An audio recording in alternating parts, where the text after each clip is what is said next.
안녕하세요. 오늘은 저번 시간에 이어서 대세운 보는 법을 해보겠습니다. 그 재성이 나한테 귀신인 경우 그 귀신 운이 올 때 우리는 항상 대비를 해야겠죠. 그쵸? 그래서 재성이 귀신인지 뭐 용신인지 상신인지를 알려면은 일단 당연히 내 원국의 그 사주 구조를 알아야 되고, 그래야 우리가 대비를 할 수 있잖아요. 그 저번에도 한번 얘기했는데, 그 이걸 명이라고 그러고요. 대세운을 운이라고 하면 명삼운칠 이런 말이 있어요. 그러니까 명이 30%고 운이 70%다 뭐 이런 말이 있어요. 그러니까 뭐 꼭 그렇게 수치화하지 않더라도 그 말은 뭐냐면은 운이 그만큼 중요하다, 예, 그 얘기를 하는 겁니다. 그래서 자, 내 사주를 보면 우리가 요즘 다 명식을 다 이렇게 앱으로 볼 수 있잖아요. 재성운이 올 때 나한테 무슨 일이 생길까? 그거를 알려면은 이 원국을 알아야 된다는 거죠. 자, 그래서 저번엔 재생살을 해봤어요. 그쵸? 재생살은 뭐 제가 더 길게 얘기 안 할게요. 재생살이 되면 힘들다.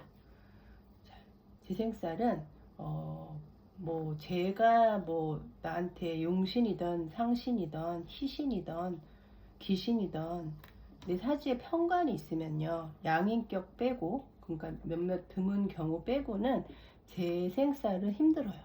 예.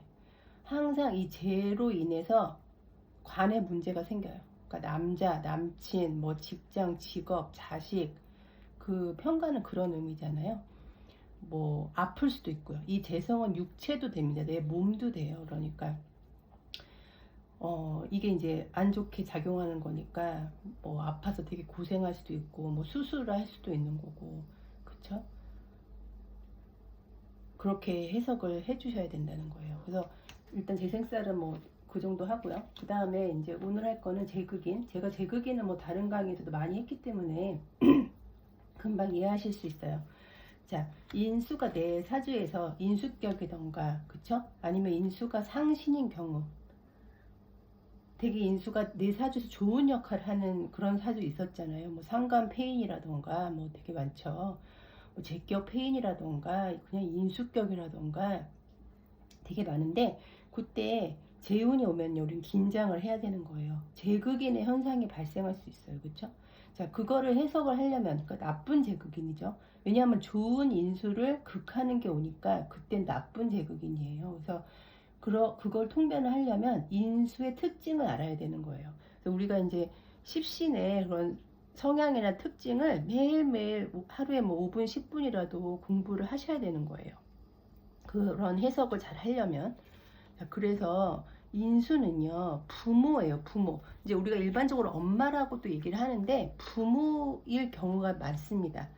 예. 그리고 윗사람, 내 윗사람, 그러니까 뭐 직장으로 하면 상사도 되고 뭐 나한테 도움 주는 사람도 되고 윗사람이고요. 그다음에 뭐 문서도 되고, 많이 알고 있죠. 자격증, 문서, 그리고 이제 유산도 돼요. 인성은 의식주니까 유산을 받을 수도 있고요. 자, 그 다음에 뭐 종교도 되고 부동산도 됩니다. 문서니까요. 그쵸? 자, 그래서 그런, 아니면 성격으로 하면 나의 뭐 성품이 되겠죠. 어쨌든. 자, 그러면은 그거를 극하는 거니까 제극인이 되면 제극인의 현상을 말할 수 있어야 돼요. 그 지금 내가 말한 인수의 특징, 좋은 그런 특징이 있었는데 그걸 다 파괴하는 거예요. 그쵸? 제극인은. 그래서 뭐 이런 경우는 뭐 아빠가 엄마랑 맨날 싸워가지고 집에 뭐 분란이 일어난다던가, 그래서 돈을 잃는다던가 그렇잖아요. 부부가 싸우면은 재산 때문에 싸우는 경우가 많고, 그 경우는 뭐 집안 경제도 안 좋아질 수 있고, 아니면 내가 돈을 많이 투자해서 집을 샀는데 그 집이 뭐 별 볼 일 없는 집이라던가, 아니면 뭐 가격이 폭락을 했다던가, 문서도 되니까요. 그쵸? 그렇게 할 수 있고, 뭐 만약에 돈을 엄청 들여서 근데 이제 뭐 대출을 껴가지고 집을 샀다던가, 뭐 그 집을 산 게 나한테 좋은지 나쁜지는 나중에, 그건 나중에 알 수 있잖아요. 그쵸? 근데 일단 내가 그렇게 돈을 많이 써서 집을 샀는데 뭐 이자 내기 바쁘고 뭐 하기 바쁘면은, 힘들면은 그때는 안 좋은 제국인이 되는 거예요. 자, 그런 경우 그렇게 제국인의 통변을 할 수 있어야 된다는 거죠. 자, 그 다음에 그 이제 군겁쟁제가 남았는데, 내 사주에 만약에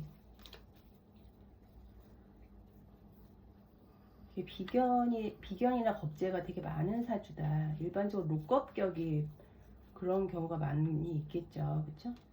이렇게 있고, 뭐, 월지 이렇게 있으면 또, 뭐, 걸록격, 록겁격이 되는데, 이런 경우, 꼭 여기 없어도 돼요. 다른 데 이렇게 많아도 돼요. 예를 들면, 자, 이런 경우에는 지금 얘네들이요, 그 나한테 도움이 되는 경우도 되지만, 일반적으로 재가 오면요, 얘네들이 재를 가서 먼저 극해요. 그러니까 다 이 돈을 보고 다 달려가는 거예요. 예를 들면 그러면은 내 몫이 적어지겠죠. 그렇죠? 근데 이 쟤는 돈만 내는 게 아니잖아요. 여자도 되고, 그쵸? 아버지도 되고, 뭐 내 몸도 되고, 내 육체도 되고, 뭐 내 통솔력, 관리력, 뭐 다 되는 거죠. 근데 그런 거를 이 여러 명의 비겁이 가서 극하니까 군겁쟁제 현상이 일어나는 거예요. 그래서 뭐 여자가 바람날 수도 있는 거고, 이렇게 여러 명이 도박을 해서 큰 돈을 이룰 수도 있는 거고, 뭐 여러 가지 이 돈 때문에 문제가 생기는 거예요. 비겁 때문에 문제가 생기는 거예요. 그러니까 이 비겁들이 이때에는 특히 나한테 도움이 1도 안 되는 거죠. 그쵸? 그런 현상을 우리가 얘기를 해줄 수 있어야 된다는 거예요. 근데 만약에 뭐 이렇게 비겁이 일간이 되게 튼튼한, 이렇게 지지로움이 일간이 튼튼하다고 본다고 그랬잖아요. 이때는 군겁쟁제가 아니에요. 결국은 천간론입니다. 결국은 지지에서 인정하는 거는 뿌리예요. 뿌리.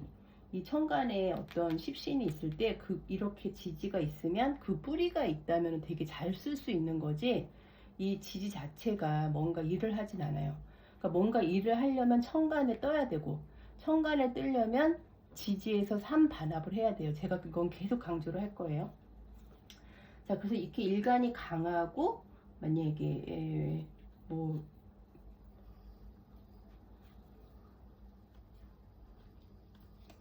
이렇게 식신격이었다. 그러면은 이때는 재가 없는 식신격이었다. 일간도 강해. 되게 좋죠. 예, 그러니까 내 몸도 튼튼하고 능력도 있고 뭐 재능도 많고 한데 결과가 없잖아요. 그러면 이때는 이 좋은 재성운이 나한테 오는 거예요. 그러니까 이 재성운이 좋은지 나쁜지를 알려면 원국을 알아야 된다는 거예요. 다시 얘기를 하면. 예.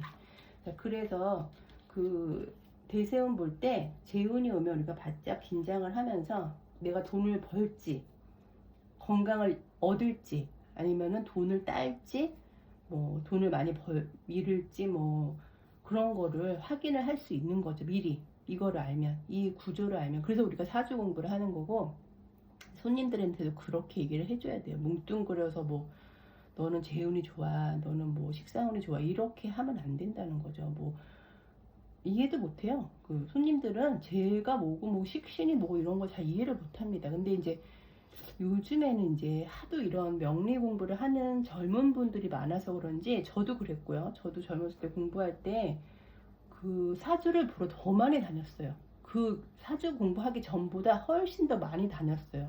그러니까 공부를 하면 할수록 내 사주를 잘 모르겠고, 이거를 다른 선생님들은 어떻게 해석을 하나 되게 궁금한 거죠. 그래서 더 많이 보러 다녔어요. 그래서 요즘에 잘못 얘기하면요, 그 역공이 들어와요.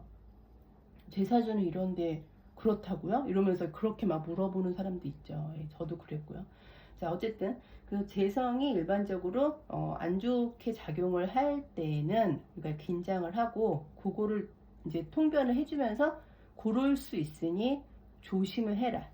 뭐 투자를 너가 정말 하고 싶으면 조금 뭐 약간 보수적으로 해야 되고, 만약에 뭐 여자 문제가 약간 있을 수 있으면 뭐 와이프한테 잘하라던가 뭐 이런 식으로 뭔가 이렇게 대안을 좀 얘기를 해줄 수 있어야 되는 거죠.